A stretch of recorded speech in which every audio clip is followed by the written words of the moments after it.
sudah berhadir di pagi hari ini menginisiasi kegiatan kita hari ini. Mudah-mudahan semua sehat-sehat ya. Yang kita harus sadar, yang kita harus ingat, Kota Banda Aceh termasuk dalam kota yang rawan bencana. Tidak hanya gempa dan tsunami, tapi juga angin ribut dan bencana alam lainnya.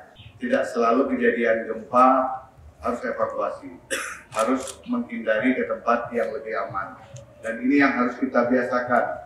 Jadi pasti nanti ada prosedurnya, gempa seperti apa yang harus evakuasi, dan pasti ada instruksi, ada penanggung jawab yang akan menginstruksikan kapan harus evakuasi keluar dari sekolah, kapan harus berada di titik kumpul di tempat terbuka, kapan harus tetap tenang kalau sedang berada di kelas. Yang penting ya, kalau terjadi gempa harus tenang, tidak gerasa gerusu, tetap ada instruksi dari yang berwenang untuk memberitahukan apa yang harus dilakukan.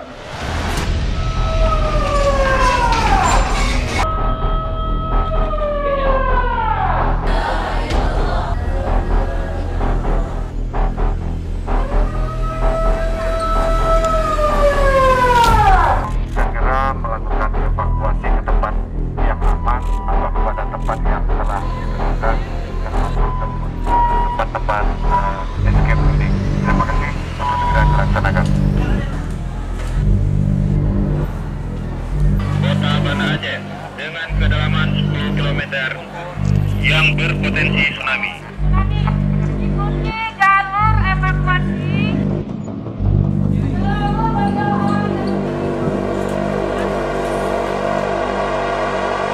Tapi potensi tsunami itu sangat mungkin terjadi di Kota Banda Aceh. Jadi kalian bisa terus belajar, bisa terus akrab dengan gedung ini, menceritakan terus tentang proses kejadian tsunami supaya korban, harta benda dan nyawa bisa kita kurangkan.